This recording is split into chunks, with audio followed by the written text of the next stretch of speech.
Hey friends, welcome to But What If You Did, the podcast where we share the empowering, encouraging stories from millennials thriving in the messy transitional seasons of life.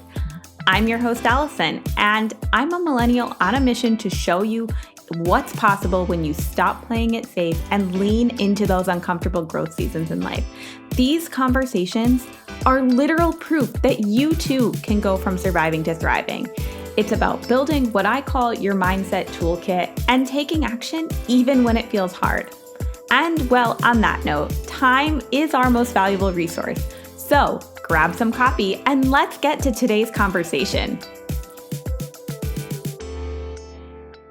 Hey friends, welcome back to another episode of But What If You Did? I'm Allison and I'm just so appreciative that you chose to come hang with me for a bit today. So to be completely transparent, I recorded this conversation coming off of an incredibly overwhelming week for me. Between packing to move in with my significant other, my job position changing, really leaving a project that I've spent 4 years on and don't really remember life before, which sounds so silly. And yet I've been so absorbed in this. And then we went through a global pandemic in the middle of it. And it just feels wild that life existed before this project. And I've been working through some just minor health challenges and still trying to find ways to prioritize and show up for this community that has been the best part of this hard season that I've been in. It's just been a lot, and I feel like my head has so much been in a fog lately.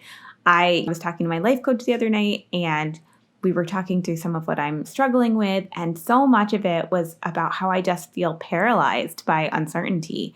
And I have definitely had more than one occasion where I broke down in tears and literally had no idea what triggered it, especially in the last couple of weeks.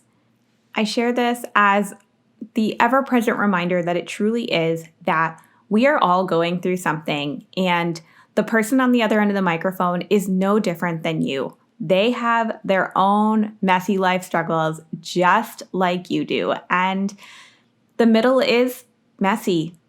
And it feels messy and it feels hard, and it feels really hard to give yourself grace, even though you know that you should. So if you are in this struggle, if you are in this middle season, I hear you, I see you, I am right there with you. And today's conversation was really timely for me. Lindsey talks about how to best represent your best skills through transitional seasons in life. We talk about finding the life lesson in everything and how the universe will just keep trying to teach you the lesson until you truly see and absorb what that lesson is. And we talk a lot about why it's time to reframe and swap the word struggle to challenge. And to be honest, I left the conversation feeling pretty encouraged, and I hope that you will too. So on that note, friends, thank you so much for coming to hang today, and let's get to the conversation with Lindsey. All right, everyone. I am so excited for today's conversation. Welcome to the show, Lindsey. Thank you for having me. All right, so before we get underway too far, I want to give you the opportunity to tell my community a little bit about yourself. Yeah, absolutely. So my name is Lindsey Williams. I am the co-founder of My UTI, which is a femtech platform helping women who suffer from chronic urinary tract infections. It's a super fun topic. But I also have been a consultant in the healthcare space for many years now, and married to my wonderful husband, Cody, and have 2 young children. We live just outside of Atlanta. That is wonderful. I love that it's the femtech industry. That's such a fun name and so deceiving if you don't know what it means. It's basically, right, like things where women solving women problems for healthcare through technology. So it's really a cool space, and it's predominantly been focused on menstrual and menopause issues. But if you look at like an overall map of femtech, you'll see everything from like Knix, like period underwear, all the way to like legit like biotech companies developing like female Viagra. So it's a pretty broad such an innovative like industry, and yet I feel like there's so much, like you said, that falls under the umbrella of that. Yeah, definitely. So I know your story kind of went from working in the corporate world more to entrepreneurship.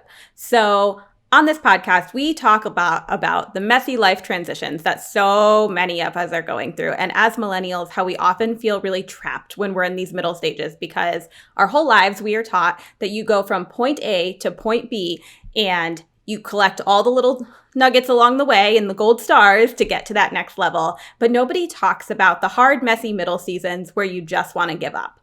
So because you've gone through all of these big transitions from corporate all the way to entrepreneurship, I would love to hear or talk a little bit about what you have found as transferable skills that you've had along the way and how you've kind of learned to represent those transferable skills when you're navigating this messy middle season. Because something I've been hearing a lot from my listeners is like, well, I'm ready to change, or this isn't the industry I want to work in anymore, but I don't have any skills to get me to the next point. And I think that that's a completely made up limiting belief that so many of us live by. And so I would love to talk and hear your perspective on how you've maybe represented some of those skills. First, I'd like to say the game is rigged. There is no, right, like collect all your tokens, pass go, get the house on, Madison Avenue, whatever. Yep. It's predominantly bullshit. That's what it is. Mm-hmm. Some things are true. It's more who you know than what you know, because skills can be taught. And I think it's more about being able to verbalize the skills that can't be taught, right? Like interpersonal communication and relationship management and the ability to learn things quickly, the go-getter attitude, the hard work ethic. Those things can't be taught. But you can learn new skills. You can learn Excel. You can learn PowerPoint, you can learn Squadcast, you can learn all of these like no code options. And there's so many resources out there to be able to do that. And I think predominantly, and this is going to get into like a whole nother topic a little bit, but like men don't have any qualms about like taking one half of an Excel course and considering themselves an expert, right? So I think to a little bit of like how I've learned to manage some of those like transferable skills is lean on who I know. And a lot of that just came from connecting and asking shamelessly, like, oh, you know somebody there? I would love an introduction, right? And then asking them, hey, can I take you to coffee? Or, hey, I'm trying to learn more about this industry. Do you mind spending 20 minutes with me and answering my questions? And bringing some good, thoughtful questions to the table. And then having like at least a little bit of knowledge to be dangerous in the conversation. And that has probably gotten me further in my career than any hard skills. I like hard skills that I don't even know what I would say I have, to be honest, right? Like I don't have a hard skill set. I'm not a coder. I'm not a software engineer. I understand that's not necessarily transferable for a lot of, positions where you do have to have hard skills. I would say for that though, you can learn, and there's a lot of free resources online to at least get your toe in the water. And then the rest is just the attitude to say, I'm going to learn it and I'm going to do it. I think that is such an important thing. I just finished my master's last August, and my master's is in management of information systems. And so much of the degree was focused on soft skills, which I thought was fascinating because it's an IT degree. And the fact that they have shifted so much of the curriculum to communication skills and soft skills and building relationships and knowing a little bit about everything so that you can manage the overall, like it was so much less about knowing strictly the IT skills and knowing how to be an analyst or knowing how to step into these really tech heavy roles, and more about how do you communicate? Because what do people not understand? They don't understand the tech, and you need to be able to communicate how to help them fix the tech or how to change the tech or how the tech can benefit them in the long run, right? And so I think that talking about the soft skills is such an important thing, and I have been trying to stress that with people so much. So I love that you shared that, because I think that's such a critical, important part of all of this. I also think there's this perception, and this may lead us into the next question, but there's this perception around I remember being in college and looking at people who had jobs and thinking like, man, they must be so smart. Like they've got it figured out. They've got their shit together. Right? Like they Yep. know what they're doing. They seem so confident. And then I realize now at 35, like that is a charade. Nobody actually knows what they're doing. And to be honest, I actually had a very wonderful friend and mentor as I was starting consulting. She had been in the game working with big pharma and had some major name clients, and she took me aside and was like, it's literally just all bullshit. Like it's a game. There is no substance here. Like it is just people need to be told information that you either intrinsically know or can easily find out, and you're just synthesizing it for someone else, and that's really all it is, and you have to charge a lot of money for that. And I was like, wow. You're like, okay, yeah. No, I remember someone saying very early on, like, stop believing everyone knows what they're doing, because they don't. No one knows what they're doing, and you're just like everyone else. Everyone gives off this air of confidence until you look at them behind the scenes and you see all the messy stuff they're going through behind the scenes, and you realize they're just a better actor when they're at work than you are. And I would say there's a reckoning to be had with that, because one thing I've been trying with myself, which right now I'm serving as vice president of business development for a biotech company, in addition to running and co-founding my own startup company. Part of that is just because we're still in the very nascent stages of my company, and so it's just not ready for full-time yet. But I think there is this approach where it's okay to ask questions. Like, I want to start to demystify this. Like, yes, there's confidence, and you should have confidence in your ability to do something. But I think because you lack experience doesn't mean that you lack ability. And if you lack experience, then don't try to pretend like you have it, right? Because I think that's where I see a lot of the like corporate bureaucracy, BS, that comes into play when people walk in the room and are like, I have the answers, even though they do lack experience, rather than coming at it with curiosity. Because people, when you ask questions out of curiosity, aren't offended, they're not defensive. It just is an opportunity to learn. And it's for the most part, I've been very hard pressed to find people who aren't willing to teach. I love the curiosity lens, because I think that is something that, especially like you hear a lot in the personal development space, right? You should learn to look at it from a curious point of view. Learn to be curious. That's what's going to move you forward. But I think sometimes we don't really understand what that means.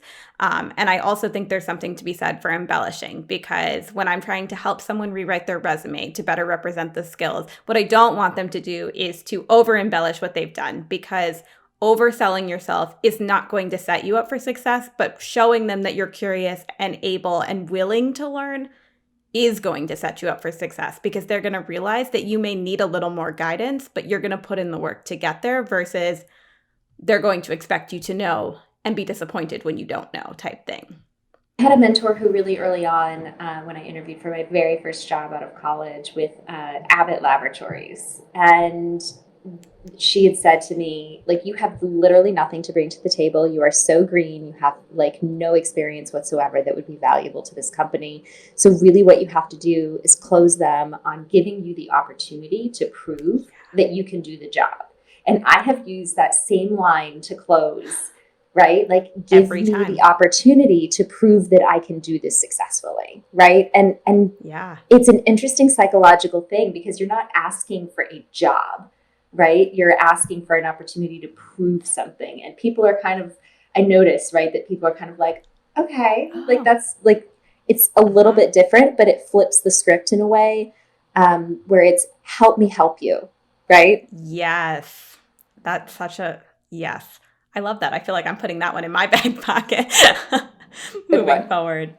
So what else, like from your perspective in the corporate world, what else have you learned that you feel like has really helped you to start to pivot towards an entrepreneurial space, or to pivot into your own business? Because I think that there's also so many skills that you learn in the corporate world that you start to write off as not even being skills, and you just assume that everyone is good at these things, and they're not. But when you're trying to pivot, it's about learning to take these really robust skills you learn in the corporate world and applying them to new pathways in life, whether that's in your personal life, your relationships, your careers, what are some of those like skills that you think of or things that you think of when you go from the corporate world into these other facets of life? I think it comes down to a handful of things. I mean, specific to becoming an entrepreneur, I think what I've seen in the corporate world is, you can have a really good product and have it fail because you either didn't take your customer into account, you thought you had a really great idea in the lab, and then you take it out and you didn't really understand the customer needs. So you didn't do proper planning. You were a little bit maybe over egotistical about your product's value and worth. Or you over planned, you tried to get it perfect and you never actually got it out the door, right? So there is this balance between really understanding and taking the time to understand and go through and have a good confidence in what you're doing. And also at some point, pushing it out and just push and go and just trying it. Because ultimately, I do think there are a lot of companies who have not great products, but they have nailed the execution. And that's what counts, right? And then there's really great companies with phenomenal products that never get off the ground because of poor leadership, poor execution, so some of those things. So not, in some ways it seems overwhelming because it's like, oh my gosh, I have to do all these things and get it exactly right. Right. Allow yourself grace, right? There's going to be mistakes, but you gotta nail the big ones, right? Like you've got to understand your product market fit, like just bottom line. If you have that, you can make some mistakes along the way in smaller ways that you can tweak, but you've got to get that core foundation. And I see companies that haven't nailed that core foundation and they just continually struggle. Companies that have nailed that core foundation do well, even with products that are mediocre, to be honest, right? Or even a mediocre sales force or a mediocre executive team. The other part of it is definitely that concept. And I think, it was Michelle Obama that said it in a quote that I read. And she said, I have been at the table and in the room at every level, right? Literally across the earth with billionaires, with diplomats, with world leaders. And there is no room and there is no table that you are not qualified to be at. Like these people, I think, touching back on what we said earlier, these people are not all Mensa level geniuses, and they don't all have this phenomenal value that we can't fathom having. Their path has just led them to a different place. And I think that's something, people think, oh, I could never be that person. Well, sure you could, right? Like you just need to take a different path to get there. And I think that's important in looking at going from super corporate, because it can be really hard to think about these big corporations with these mega budgets and these mega dollars and then think I'm just a little old me. What could I possibly do? And the secret is you work hard, your product market fit, and then you figure the rest out, right? Yeah. As you go. It's about who you're serving. I think that that's something I've really taken away lately, that it's not about you. It's about the other person, and looking at everything through that lens. So Definitely. Something that we spoke about the first time that we chatted was how millennials are really living in this what should be we've reached this, what should be the highest earning years of our life. And yet most of us, a lot of us, several of us are still living in this paycheck to paycheck world. And that has become such, it's so disillusioned at this point, right? We have these societal expectations that were placed on us from a young age. And it's really changed the way that we view our finances. It's shaped the way that we feel about our self-worth. And really, there were a lot of external circumstances that kind of led us to be in the position that we're in that has made it so that it isn't going to be the highest earning years of our life. And for us as a generation, that's going to fall into a different part of our lives. What is your experience around this? What feelings around this? I feel like there's so much that we could dig into on this. So I feel very lucky, frankly, because I was planning on going to law school and I didn't want to spend forever in school. So I switched to a different state university where I could graduate early because they would just let me take as many classes as I wanted. Mm-hmm. And by doing that, I literally changed the trajectory of my life, right? But specifically my career, because I snuck into the workforce in Right. '07 before the big crash. Right before the Right, financial crash. literally like by the skin of my teeth. And it has made a massive difference in my trajectory. The other advice that I got early on was to get into a startup company, because 1 year in a startup is equivalent to 5 in a big company. And that, I think, also accelerated my path. Yeah. What I would say, because I have a lot of friends who didn't, right, graduate early, most didn't. And a lot of the friends that I have that ended up going to law school, right, where it was like, oh, guaranteed you're going to make 6 figures as a like junior level associate in '06, '07. And then by the time they graduated law school, it was like there weren't even associate jobs to have at all. I think the reality is what worked for our parents' generation is not going to work for us in many ways. This concept of loyalty when it comes to work does not exist, because companies just frankly aren't loyal to you. They will lay you off in a heartbeat. As soon as they can save 10 cents for someone cheaper, you're gone. And I think millennials are figuring that out and saying, that's fine, I'll go chase opportunity, lifestyle, money. It's why you hear of all these like the ping pong tables in startups in Silicon Valley trying to like appease this concept of like work-life balance and making it fun and all that stuff. So I think realistically, we have to throw that old school book out the window. Like having the 2.5 kids, you know, white picket fence, home, and making good money and home by 5 for dinner every day, it just doesn't exist anymore. And I think the more that we try to force ourselves into that box, the more unhappy we become. There is nothing wrong with doing what you love and having a different life than what your parents imagined for you. Yes. I think that is so powerful. I think we spend a lot of time, even when we realize that we shouldn't force ourselves into the boxes, it is such a long-term mental game to constantly remind yourself. Because I know, like, I have limiting beliefs that I realize are limiting beliefs, and I address them daily, and my boyfriend still calls me out on, hey, you're struggling with this thing, and we've talked about this before, like, you are putting yourself in a box, why are you doing that? And then it's like, oh, I still need to work on that. Like, and I think that sometimes we think that we have these like, right, I know this is a problem, so I'm not going to do it again mentality. And it's just, it's not that cut and dry. It's not that black and white. Oh, and I think we need to, so I'm taking this course right now through Chairman Mom, which is a group I'm a part of. And Nataly Kogan, who's written a couple of books on burnout, is doing, is moderating the course. And she has this concept around struggle versus challenge. And it has been life-changing for me in thinking like life has challenges, right? There are real challenges, but we also don't have to struggle in those challenges. And part of it is how we edit our own thoughts and our story about ourselves.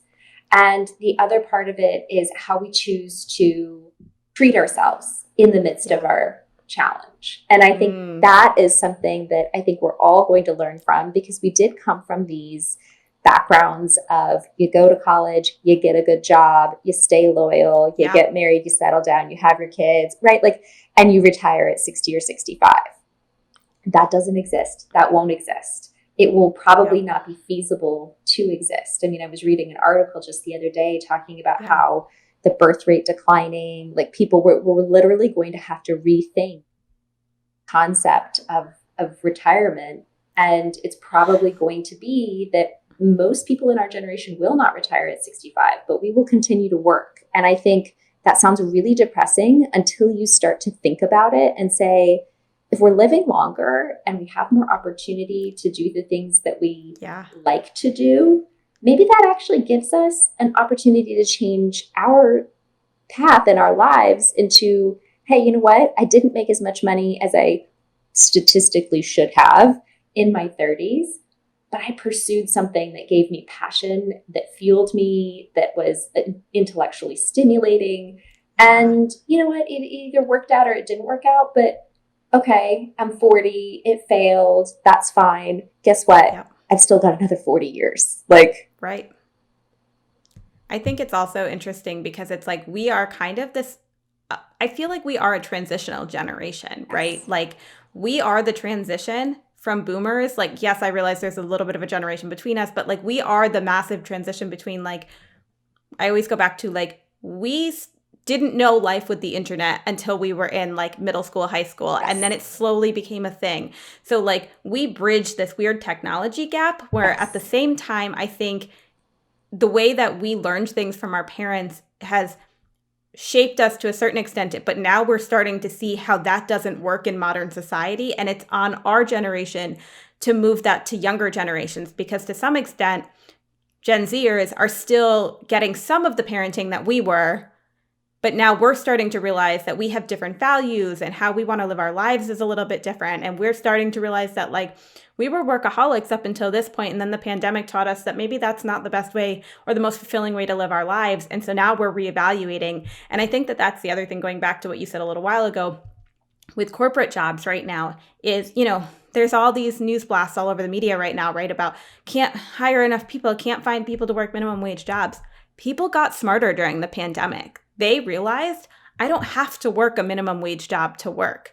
I'm going to wait for a job that pays me my worth, and they're not willing to settle right now. And so you are losing your entry-level workforce because people got smart and they realized, oh, I can choose to put myself in this situation, or I can choose to wait a little bit longer, grow my skills, and actually put myself in a situation in which I'm going to thrive. And I think that that is such a generational shift that we're making that is really going to impact our children's generations and the generations after that. I agree. I also think that the concept of entrepreneurship in the age of the internet is a vastly different thing than our parents' generation could ever have comprehended.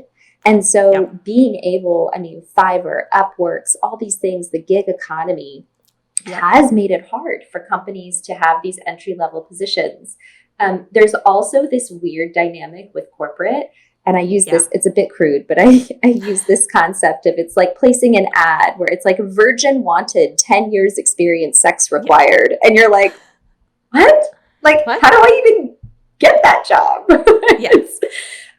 Where, you know, even internships, right, are like hard to come by. And so it's this catch-22 situation. And I think people get frustrated by it. Right. And they say, you know what, there's got to be a different path. And now that the internet's out there, like, why not? Why not, you know, go and offer services or skill sets or things that I can monetize in a way that, you know, isn't necessarily a traditional path either. And so I think there's going to be this reckoning at some point where companies are going to figure out like, oh, we're going to have to do better to get people to come here.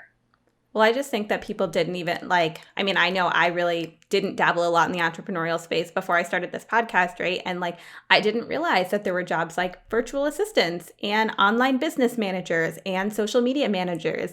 And these are primarily people that go and self-teach themselves, or they pull the skills that they learned in the corporate world and say, I can do this better on my own, and I can set my prices, and I can be paid what I'm worth. And so a virtual assistant online might charge $25 an hour, whereas in a 10-year into my career administrative spot, like I may only be making $20 an hour right now. And I'm like, oh, well, I could go do less, work my own hours, and make more on the side. And that doesn't even touch the like tax implications, the write-offs, the advantages. So like your $20 an hour after taxes and everything, and you know, is taken out by your company is like 15. But if you're an entrepreneur and you're making 25, and then you can offset with, you know, expenses into the business, and then it's like all of a sudden you're taking home a lot more of that 25. Right. And so I think you're right that there is an age of the reckoning that's kind of coming with the internet, and people just.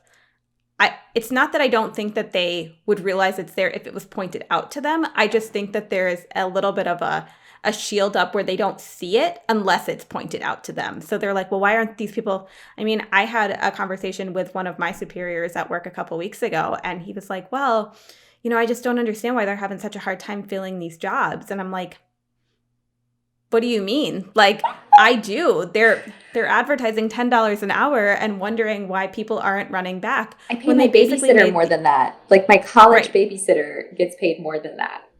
Right. And so I just think that it's such an interesting time to kind of watch the thought process of having these conversations and then being able to challenge them to think differently about it and to see that there are these opportunities outside of what they grew up with. Yeah, because they grew up with a, hey, get in wherever you can, start in the mailroom, and in 30 years you'll be the CEO, right? Like that was the American dream. And now most of those corporate jobs end up turning into dead end, right? Because it's like, come work in the mailroom, get overlooked for 15 promotions, stay in the same job forever. And oh, by the way, you're miserable and we're going to rate you regularly. Aren't you happy to work here? And the answer is, I can go do this for myself somewhere else. Or, you know what, maybe I don't have to chase this dream of having a corporate job. And I'm emotionally okay with having real life balance. And you know what, maybe I don't have the bigger house and maybe I don't have the newer car, but I also feel like we're the generation where we saw our parents work really hard to have those things.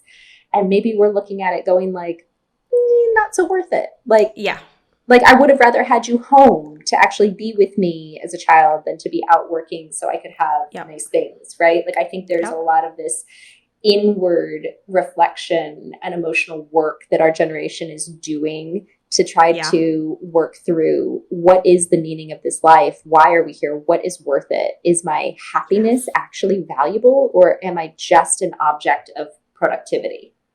Yeah. I think that the internal reflection thing has come up in quite a few conversations I've had recently on the podcast. And I think it's totally true. I think millennials we're at this point where we're realizing that it wasn't working. So we got to stop and slam on the brakes. But because the universe did that for us, now we had a lot of quiet time in the last year by ourselves to start self-reflection processes and journaling and listening to podcasts and listening to meditations. And we have taken this time to internally reflect. And now we're getting to the point where we're coming out of all this and we're like, okay, now I'm going to start taking action. Like now I've done that growth work and now I'm ready to move forward. And I think it's a really interesting time to watch it happen. I also think there's this concept of like the bucket list family, right? Where it was like, we're just going to go travel the world and that's fine. Like we're going to do a different thing. And understanding that like seeing other people do it. Like I remember my husband and I had an opportunity to go to Hawaii before we had kids. And it was part of a work trip for his company. And so we were sitting at the bar looking over this like gorgeous bay and talking to the bartender. And he was a guy who used to work on Wall Street. And he's like, I came out here for a vacation one time, never left.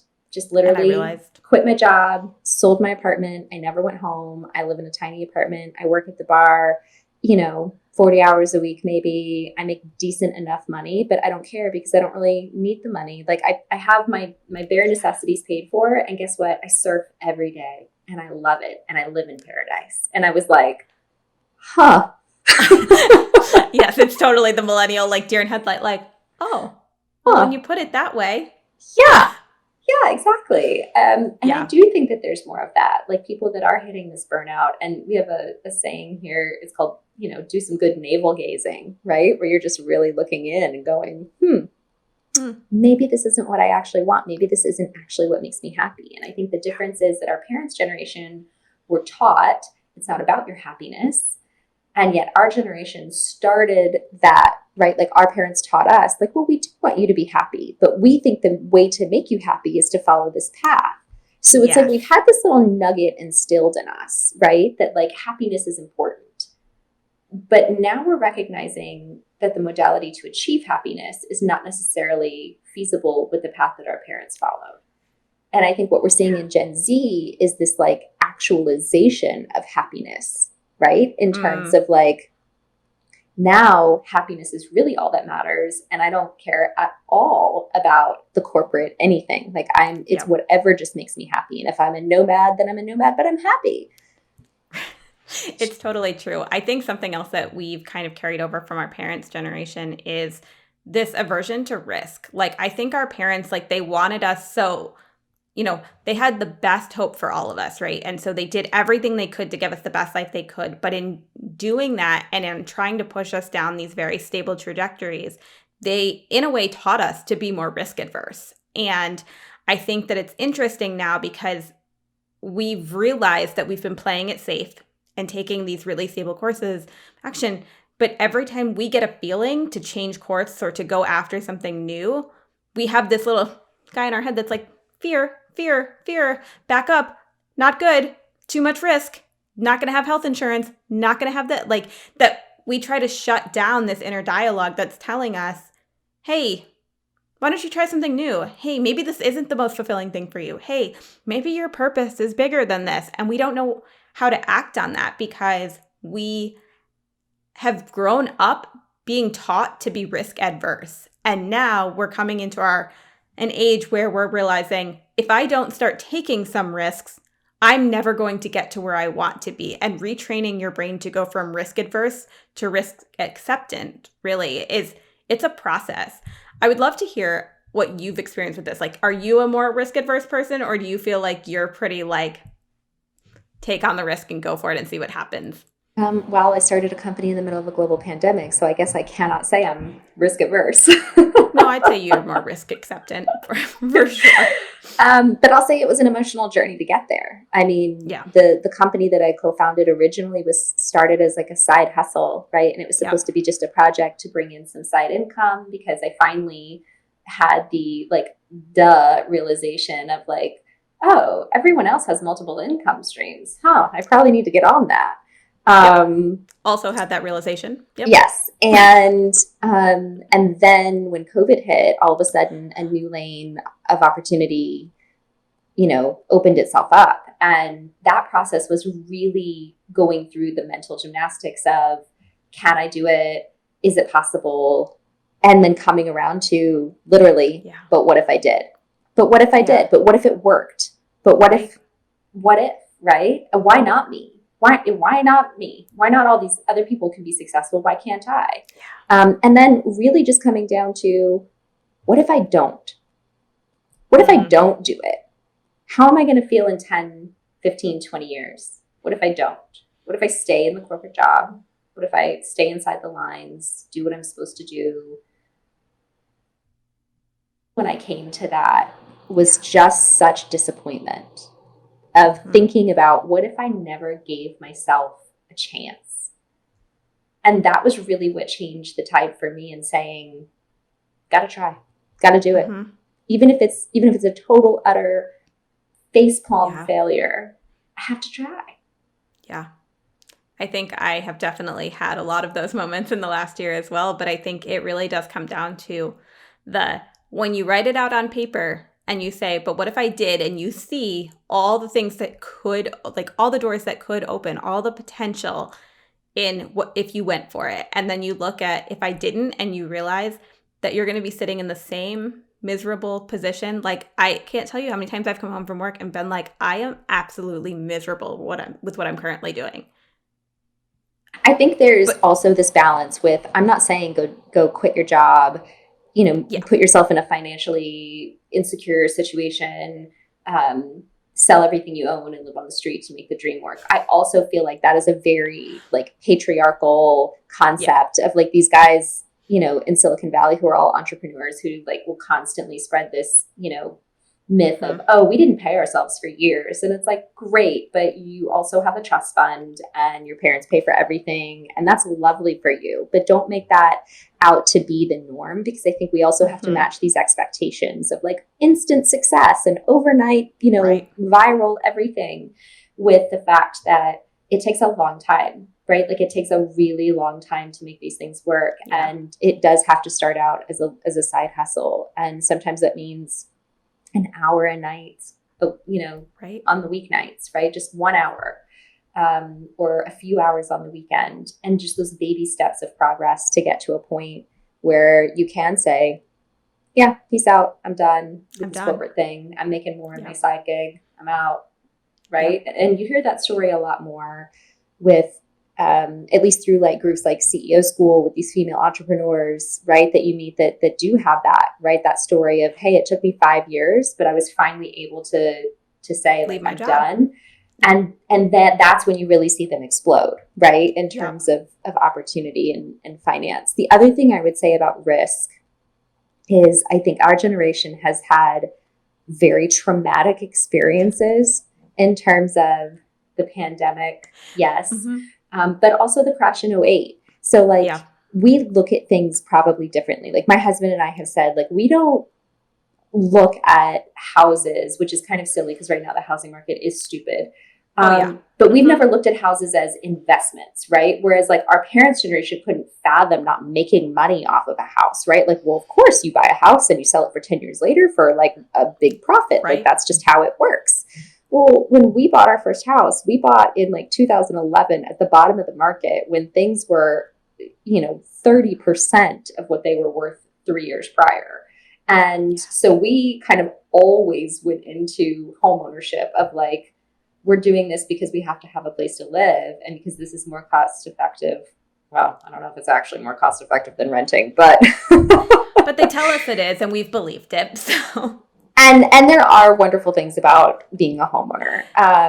But in general, this concept of right, like opportunity, and I think we do look at homes the way we look at cars, which is like you have to go into it assuming it's going to be a depreciated value asset because that's what we experienced. Like as our like first entrance into adulthood was, you don't count on having a job forever. You're not going to stay at a company for 30 years. There's going to be rolling layoffs every other year. Get used to it. And, the housing market, you're not guaranteed to make money off of your house if you become a homeowner.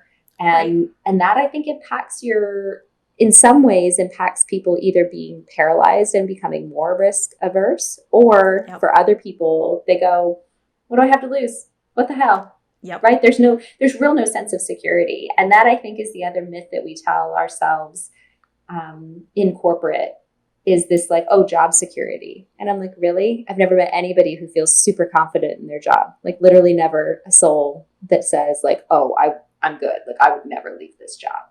Yeah, you will. Well, and I definitely felt the security from like, this job will always be there. And then the pandemic happened and we saw layoffs in the hundreds of thousands in ways that we have never, ever experienced before, right? And then all of a sudden it becomes, wow, I was dedicating so much of my life and doing everything to go above and beyond to move my career forward here. And overnight, I became a number on a piece of paper, and everything I contributed to that company meant absolutely nothing. And I could have been unemployed at the end of all of this. And like you said, it just gives you a whole new perspective. And I think it's that lens that changed how we're looking at our life and what we want our life holistically to look like moving forward. And it became less about, well, I obtained the dream job and now I'm going to make it work and I'm going to climb the corporate ladder, and more about, you know what? I'm comfortable where I am. And maybe I don't need that next promotion because my manager told me I should want it. And more about finding a life that works for us. It can look different for lots of people, right? Like I sometimes say to myself, like, why couldn't I just be happy in a corporate job that's not stressful, that's 9 to 5, that I'm not constantly thinking and obsessing about or pouring myself into, and make decent money and come home and turn it off, right? Like just turn the brain off and not worry about it. Unfortunately, that's just not the way I'm wired, right? Like I just, and that's okay. That's okay. I've had to accept that too. So then that means I have to figure out how to feed that appropriately. Right. Versus people who are perfectly content. And then they get this like the backlash of like, well, why aren't you getting promoted? Well, why aren't you like trying to go for more? You could do better. You could put more effort in. And it's like, why? Because at 5 o'clock I turn off my computer and I'm done and I'm happy and I have time with my kids and my family and I can travel and I can do what I want. And that's what's important to me. And so I do think there is this growing acceptance in our generation of like, it doesn't have to look just one way. Yep. So if you could look back through like all these big transitions that you've gone through, what type of advice do you think you would give yourself? Like when you're in the middle of something and it feels really messy and really hard to keep going, but like 5 years down the line, like you see these women paving this path that tell you that it's possible. What do you tell yourself to keep going? The lesson. Because I'm a firm believer, the universe will keep sending you the same problem in different forms until you learn the lesson. So just find the lesson and then use it and move on to the next. Because I do look back at situations that were hard, situations that were messy, and think in the midst of it, it's so hard to see through the fog of that. Right. But now looking back with way more clarity, I needed that. I needed those lessons. I needed that experience, and everything was a building block to the next step, even when it was really hard. And I think it does go back to that concept of like the struggle versus the challenge, and looking at things as challenges versus struggling in the challenge, right? So to a certain extent, being a little bit more maybe emotionally detached from some of those things. Because, especially situations with like work or friends, relationships, when things change, it can be really hard. And I'm not saying to deny your feelings, like feel what you need to feel. But at the same time, I think sometimes we make it a bigger deal than it necessarily has to be, versus being willing to just accept, process what it is, and move on, right? Yeah. It's not the end of the world. Every time you think it's the end of the world, it's not the end of the world. Like, life goes on, it continues. There are people who have dealt with much, much, much, much worse. Not to diminish your feelings, but just that you can survive this. People have survived worse. You will probably survive worse, and you will survive this. I have a friend that consistently says, you've survived 100% of your worst days, and you will survive this one too. Yes. And I think that that's always a really good reminder to just kind of have on repeat in the back of your mind when something really terrible is happening. Yeah. And then it doesn't always have to be, find the lesson, find the thing that you can look at and say, like, acknowledge the way you feel, point to one thing and say, what can I learn? And then move forward, right? Like, and sometimes even literally just working through that process, I think really helps in terms of being able to create a healthy relationship with that messy middle, because sometimes it's just hard. Like, life is just hard sometimes, and there's nothing you can do to change it, but having a bad attitude about it makes it worse. Yep. So something I think millennials are also exceptionally bad at doing is giving ourselves credit for when we did make it through a really messy time. We look at it and we want to move on, and we're like, oh, well, that's done and in the past. Thank goodness that's past. But instead of celebrating ourselves for like, man, that was really hard, but I didn't give up and I kept going. So when you look back a year from now, what is it that you think you'll be most proud of yourself for? I hope I'm most proud of myself for fundraising for my startup. I hope that is successful, because I know that's really hard. One, it's my first time fundraising. Two, I am a female, and so statistically the odds are stacked against me. Yep. We're obviously in a very interesting financial market. So it's kind of hard to tell. I hear a lot of people talking about how much money is out there, and I'm like, that's great. Want to tell me where? Okay. Where exactly is this money, and how do I find it? Yeah. But I think actually doing it, right? Like, I think that's the part where, circling all the way back to the first question, right? These corporate lessons to becoming an entrepreneur is like, at some point, just putting yourself out there and asking for it and going for it truly. So that, I hope, is what I'm very proud of a year from now. I love that. Well, I think that this conversation has been, it's been really good for me, because I am definitely in the middle of a growth and transition season, and I have so many good ways to go think about things now. After the number of meltdowns I've had through the struggle this week, they're going to be about challenges now. But thank you so much for joining me. This has been a great conversation, and I've really enjoyed it. So much for having me. It's been a pleasure. All right, friends, until next week, I will see you right back here, same time. Just wanted to say a quick thank you for coming to hang with me for a bit today. If today's conversation vibed with you, I would so appreciate if you took a few seconds to subscribe, rate, and review.